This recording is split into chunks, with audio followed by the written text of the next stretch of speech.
Hello everyone, MD Gurukul में आपका स्वागत है।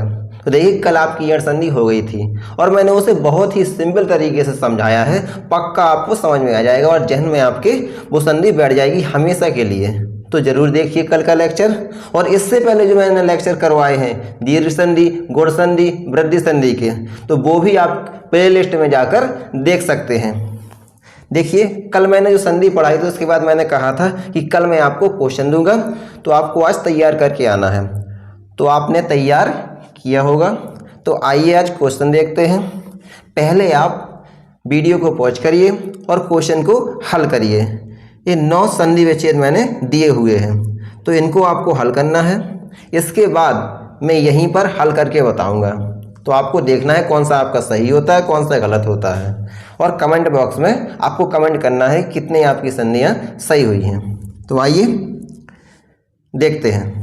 तो आपने सॉल्व कर ली होगी। अब देखिए, देखेंगे हम संधि विच्छेद। देखिए, पहले आपको ये देखना है कि क्वेश्चन किस प्रकार से आता है। क्वेश्चन 3 प्रकार से आता है। या तो संधि में पूछेगा बताइए कौन सी संधि है, या पूछेगा संधि विच्छेद बताइए, या फिर संधि करके बताइए। तो संधि करना मैंने सिखा दिया है। अब देखिए संधि विच्छेद। और संधि पहचानने के लिए मैंने नियम लिखवाए थे। तो देखिए, पहले हम संधि पहचानेंगे। यहाँ पर या के ऊपर रा की रकार है, यानी कि रा की रकार और या, इस प्रकार। तो या के पहले यदि कोई आधा अक्षर आता है, बताया था मैंने, या रा वा के पहले यदि कोई आधा अक्षर आता है तो वह यण संधि है। तो या के पहले यहाँ आधा अक्षर आया हुआ है, इसका मतलब कौन सी संधि है? ये यण संधि है। ठीक है। अब देखिए संधि विच्छेद करेंगे। इसमें यण संधि में या, रा और वा। तो या का विच्छेद किया जाता है, तो इससे किससे बनता है? ई और आ से। ठीक है। और वाह बनता है ऊ और आ से। तो देखिए, या को तोड़ देना है हमें किसमें? ई और आ में। तो पहले वाले शब्द में ई लगेगी और बाद वाले शब्द में आ लगेगा। और एक चीज और देखना है यहाँ पर आपने, या ई और आ से तो बनता है, लेकिन इसमें ऊ लगा हुआ है, तो इसका मतलब ई और ऊ आएगा। तो पहले वाले शब्द में ई आएगा और बाद वाले शब्द में ऊ आएगा। तो ये संधि विच्छेद होगा इसका।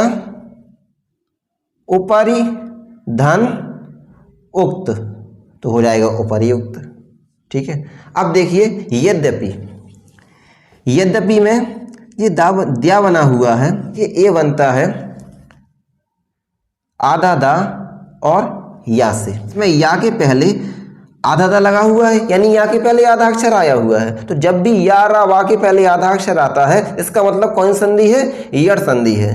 तो ये किस में टूटेगा? या टूटेगा ई और आ में। तो हो जाएगा ये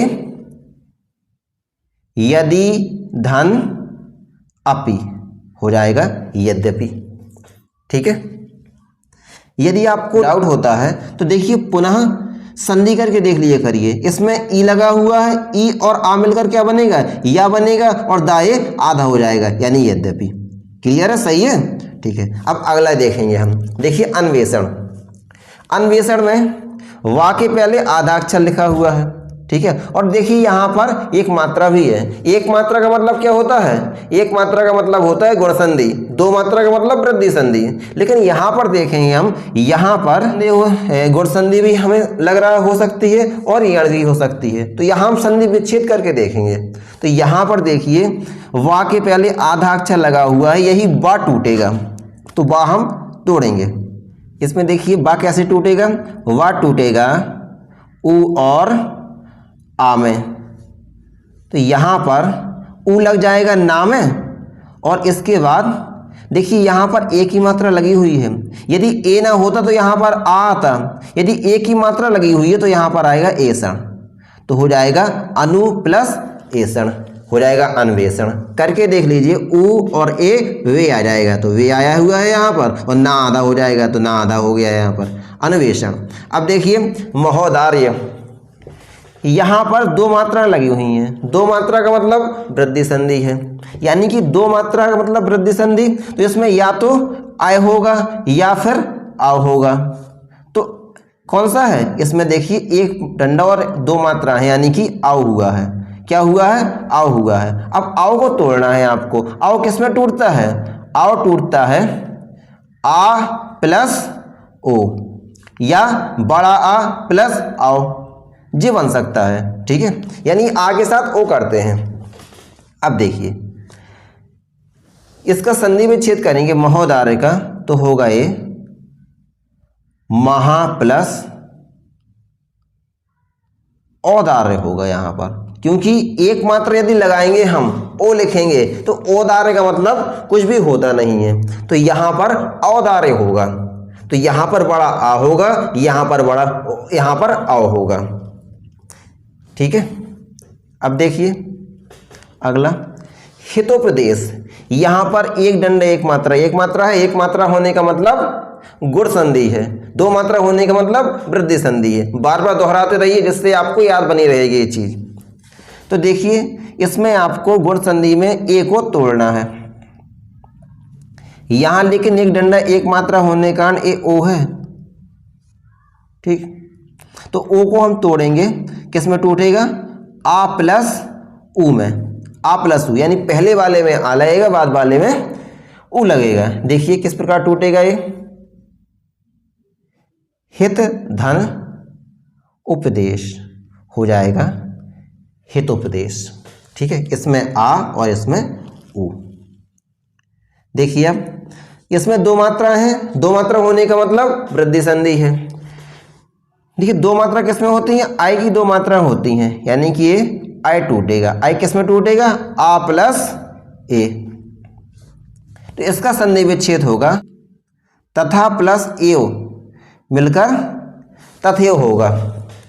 यहां पर ए होगा ना कि आय होगा, क्योंकि यो मतलब होता है ही। और याद रखिए आप लोग, छोटा आ प्लस ए मिलकर आय होता है, बड़ा आ प्लस ए मिलकर आय होता है, छोटा आ प्लस आय मिलकर आय होता है, तथा बड़ा आ प्लस आय मिलकर भी आय होता है। ठीक है, अब देखेंगे अगला। यहां पर देखेंगे हम, यहां भूषण नहीं लिखा है, यहां है भूषमा। ठीक है, तो देखिए यहां पर भूषमा लिखा हुआ है। यदि आप आधा अक्षर देखेंगे ये माँ के पहले है, यानी कि यहाँ संधि नहीं होगी। ठीक है, यहां पर बड़ा ऊ की मात्रा है, और बड़ा ऊ की मात्रा किस में होती है, ये दीर्घ संधि में होती है। देखिए गुण संधि में एक मात्रा होती है, वो मात्रा नहीं है इसमें। यदि ऑप्शन में आता है कि दीर्घ संधि, गुण संधि, वृद्धि संधि या आदि संधि, तो देखिए दीर्घ संधि में क्या होता है, ऊ, बड़ी ई और बड़ा आ, तो इसमें बड़ा ऊ है। ठीक, इसलिए दीर्घ संधि होगी। गुण संधि क्यों नहीं होगी, क्योंकि इसमें एक मात्रा नहीं है। वृद्धि क्यों नहीं होगी, क्योंकि इसमें दो मात्रा नहीं है। और यण क्यों नहीं होगी, क्योंकि या रा वा के पहले आधा अक्षर नहीं है। और अयादि क्यों नहीं होगी, क्योंकि इसमें तीन अक्षर और बीच में या फिर वा होता है, वो भी नहीं है। तो इसमें कौन सी होगी, इसमें होगी दीर्घ संधि। देखिए बड़ा ऊ किससे बनता है, ये बताइए पहले। बड़ा ऊ बनता है छोटा ऊ प्लस छोटा ऊ, या छोटा ऊ प्लस बड़ा ऊ, या बड़ा ऊ प्लस छोटा ऊ, या बड़ा ऊ प्लस बड़ा ऊ से। तो देखिए इसमें हो जाएगा ये भू प्लस ऊष्मा। ठीक है, भू प्लस ऊष्मा मिलकर हो जाएगा भूष्मा। यहां याद रखना है, जब भू लिखते हैं यहां पर छोटा ऊ भी लिख सकते थे, क्योंकि छोटा ऊ प्लस छोटा ऊ मिलकर भी बड़ा ऊ ही होना है, लेकिन उस छोटा ऊ का मतलब कुछ भी नहीं होगा।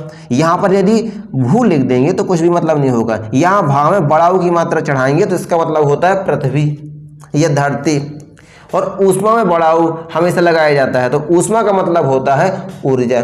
ठीक है, गर्मी। तो भू की ऊष्मा उसे कहते हैं भूष्मा। अब देखिए देवालय के संधि विच्छेद देखेंगे हम, देखेंगे संधि कौन सी है। तो देखिए इसमें गुण संधि तो हो नहीं सकती है, यहां पर मात्रा है दा में एक ही, लेकिन ये टूटेगा नहीं। यहां दा से टूटेगा क्या, नहीं टूटेगा। यहां देखिए बार बार जब आप एग्जाम्पल देखेंगे तो अपने आप दिमाग में आपके आने लगेगा कि क्या होना है इसमें सिस्टम। देखिए इसके बाद वृद्धि संधि हो नहीं सकती, डबल मात्रा नहीं है। यण संधि हो नहीं सकती है, या वा रा के पहले आधा अक्षर नहीं है। अयादि हो नहीं सकती है, तीन अक्षर नहीं है। ना ही इसमें बीच में या और वा है। ठीक है, तीन अक्षर होते हैं उसमें। इसमें दीर्घ संधि होगी, क्योंकि इसमें बड़ा आ है। बड़ा आ है तो दीर्घ संधि होगी। अब देखिए दीर्घ संधि में बड़ा आ किससे मिलकर बनता है, किसमें टूटता है, छोटा आ प्लस छोटा आ मिलकर बड़ा आ बनता है, छोटा आ प्लस बड़ा आ मिलकर बड़ा आ बनता है, बड़ा आ प्लस छोटा आ मिलकर बड़ा आ बनता है, और बड़ा आ प्लस बड़ा आ मिलकर बड़ा आ बनता है। तो किसमें टूटेगा ये, बड़ा आ देव प्लस आलय मिलकर हो जाएगा देवालय। ठीक है, यहाँ देव का मतलब देवता होता है, आलय का मतलब घर होता है, इसीलिए इसमें छोटा आ नहीं आया, अलय। अलय यदि करते थे तो भी आपका बड़ा बा ही बनना है, लेकिन अलय का कोई मतलब नहीं होता है, आलय का मतलब होता है घर, तो देव का घर, उसे कहते हैं देवालय। अब देखिए रमेश्वर्य, यहां पर दो मात्राएं हैं, दो मात्रा का मतलब सीधा सीधा मतलब है यहां पर वृद्धि संधि है। ठीक है, देख कैसे संधि विच्छेद होगा इसका, आय का संधि विच्छेद क्या होता है, आय किस में टूटता है, देखिए आय की जो दो मात्राएं होती हैं, आय किस में टूटता है, किससे मिलकर बनता है, आ प्लस ए से, या इसी में तोड़ देना है, यानी कि रमा प्लस ऐश्वर्य जो हो जाएगा रमेश्वर्य, यानी रमा का ऐश्वर्य। ठीक है, रमा मीन्स होता है लक्ष्मी और ऐश्वर्य मीन्स धन दौलत। तो रम तो होगा नहीं, देखिए रम और ऐश्वर्य यदि इसमें मात्रा न लगाए तो भी आपका आय ही बनना है, लेकिन उसका कोई शाब्दिक अर्थ नहीं होगा, इसलिए रमा प्लस ऐश्वर्य, इसमें आय की मात्रा होगी। ठीक है, और इसमें बड़ा होगा, तो ऐश्वर्य का मतलब धन दौलत होता है, याद रखिए। जैसे ऐश्वर्या से याद रखिए, ऐश्वर्या लिखते हैं उसमें आय की मात्रा लगाते हैं, इसी प्रकार ऐश्वर्या में बात का डंडा हटा दिए तो हो जाएगा ऐश्वर्य। अब देखिए, अब हम देखेंगे अयादि संधि। बड़ी आसान ढंग से हम समझेंगे अयादि संधि को, और चुटकियों में अयादि संधि आ जाएगी, मेरी ये गारंटी है। तो देखिए, तो देखते हैं हम अब अयादि संधि, समझते हैं अयादि संधि है क्या। देखिए आय प्लस आदि उसे कहते हैं अयादि, यानी कि इसमें आय से संबंधित, आय से शुरुआत होगी और कहाँ तक जाएगा, ये जाता है आव तक, बस यही अक्षर होते हैं इसमें, आय और आव, इन दो का काम होता है। ठीक है, कहीं आय बनता है कहीं आव बनता है, कहीं आय बनता है तो कहीं आव बनता है, यानी शुरुआत किससे होती है, आय धन आदि, आदि का मतलब शुरुआत, आय से शुरुआत होती है और आव तक जाता है। देखिए इसका हो गया ये शाब्दिक अर्थ, इस प्रकार आप याद रखेंगे कि आय और आव आते हैं। अब देखिए पहचान क्या है इसकी, पहचान है 3 अक्षर का हमेशा शब्द होता है इसमें। यदि कोई शब्द दे दे आपको और कहे बताइए इसमें अयादि संधि है कि नहीं, तो आप पहले देखना है आपको इसमें 3 अक्षर होना चाहिए और बीच में या और वा। ठीक है, या फिर वा मिल जाए तो वो संधि होगी अयादि संधि। ठीक है, ये हो जाती है पहचान। अब देखिए इसमें क्या होता है, आय और आव दिए रहते हैं, यानी कि जब इसमें 2 स्वर मिलते हैं तो उससे क्या बनता है, उससे बनता है आय और आव, और वो 2 स्वर कौन कौन से होते हैं और कैसे मिलते हैं वो हम देखेंगे। अब देखिए आय, आय किससे मिलकर बनता है ये हमें देखना है। तो आय बनता है ए और आ मिलकर आय बनता है, और यहाँ ए किस में टूटेगा, आ और ई मिलकर ए बनता है, यहाँ आ, ई और आ को मिलाएंगे हम तो या बनेगा। अब देखिए आ यहाँ है या यहाँ बन गया, तो आ और या आया। ठीक है, इस प्रकार बनता है इसमें आय, यानी कि ए और आ का मेल करवाना पड़ता है, ए जब आ के साथ मिलता है आय बन जाता है। इसी प्रकार कैसे बनता है आओ, यहां पर ओ प्लस आ मिलकर बनता है आओ। अब देखिए ओ किससे किससे मिलकर बनता है, ओ बनता है, यहां देख लेंगे हम ओ बनता है आ प्लस ऊ से, और यहाँ देखिए आ है तो प्लस आ और हो जाएगा, यानी कि ऊ प्लस आ मिलकर बन जाएगा वाह। यहाँ आ बचा हुआ है, बन गया ना आओ, इस प्रकार बनता है आओ। ठीक है, यानी कि ए प्लस आ आए और ओ प्लस आ आओ, याद रखना है। ठीक है, अब देखिए इससे संबंधित हम एग्जाम्पल देखेंगे। ए प्लस आ मिलकर आय बनेंगे, जैसे कि ने धन अन हो जाएगा नयन। देखिए कैसे होगा नयन, तो इसमें ए प्लस आ मिलकर क्या बनेगा, आय बनेगा। तो यहां पर आय बन गया और हो गया ये नयन। ठीक है, अब देखिए यदि यहां पर हम दो मात्रा चढ़ा दें तो यहां पर एक डंडा और लग जाएगा। याद रखिए इस संधि में यही होता है, यदि यहां पर एक मात्रा है तो यहां पर एक डंडा है, यहां पर यदि दो मात्राएं आ जाती हैं तो यहां पर फिर दो डंडे हो जाते हैं। ये याद रखिए, आगे इसी से संबंधित आएगा। जैसे कि देखिए यहां आय धन आ मिलकर हो जाएगा आय, तो नय धन अक मिलाकर हो गया नायक। यहां पर देखिए दो मात्राएं हैं तो यहां पर भी दो डंडे हो जाएंगे। ठीक है, अब देखिए आय प्लस ई मिलकर हो जाएगा आई, तो यहां पर दो मात्राएं हैं तो यहां दो डंडे हैं। यहां पर हो गया ई, तो आय प्लस ई मिलकर यहां या तो बनना ही है, लेकिन यहां पर यदि ई है तो इसमें या में ई की मात्रा चढ़ जाएगी तो हो जाएगा नायिका। यही चीज याद रखना है, क्योंकि जो बाद वाला इसमें वर्ण होता है वही रोल निभाता है मात्रा का। अब देखिए ओ प्लस आ मिलकर बनेगा आओ, इसमें पो धन अन मिलकर हो जाएगा पवन। यहां पर ओ और आ मिलकर बन जाएगा आओ, आओ लग गया, और तो पा और वा और ना हो गया पवन। यदि इसी में हम एक मात्रा और लगा दें तो यहां हो जाएगा पावन। बताया था मैंने, जब भी एक मात्रा हो इसमें तो एक डंडा रहता है यहां पर। यदि इसमें दो मात्रा हो जाती हैं तो यहां पर दो डंडे आ जाते हैं। आगे देखेंगे हम ओधन ई अवी। ठीक है, अवी हो जाएगा, पोधन इत्र हो जाएगा पवित्र। देखिए कैसे होगा, इसमें ओ की मात्रा है, इसमें ई, ओ और ई मिलकर अवी बनते हैं। ए और आ मिलकर क्या बनता है आय, और ओधन आ मिलकर आओ। यदि इसमें ई की मात्रा लग जाती है तो उसी वा में ए की मात्रा लग जाती है। ठीक है, यहां ई जो है इस कारण यहां वी हुआ है, यदि इसमें आ होता तो यहां पर वा ही बनता, तो हो गया ये पवित्र। यहां पर ओ की मात्रा होने के कारण यहां बा है, यदि यहां पर ए की मात्रा होती तो यहां पर या होता। ये गौर करना है आपको। देखिए ओधन ई हो जाएगा अवी, गोधन ईस मिलाकर गवीस। देखिए कैसे होगा ये, इसमें ओ की मात्रा है इसलिए यहां पर वाह है, इसमें एक मात्रा और लग जाती तो यहां पर एक डंडा और हो जाता, लेकिन एक ही मात्रा होने के कारण यहां पर एक ही डंडा है। यहां पर बड़ी होने के कारण यहां पर वाह में बड़ी की मात्रा है, इस कारण हो रहा है गवीस। अब देखिए आओ प्लस आ मिलकर हो जाएगा आव, तो पावधन अन हो जाएगा पावन। देखिए यहां पर दो मात्रा लगी हुई हैं, इस कारण यहां पर दो डंडे हैं। यहां पर आओ की मात्रा है इसलिए यहां पर वाह है, तो हो गया पावन। देखिए अब आवधन ई मिलाकर हो गया आवी।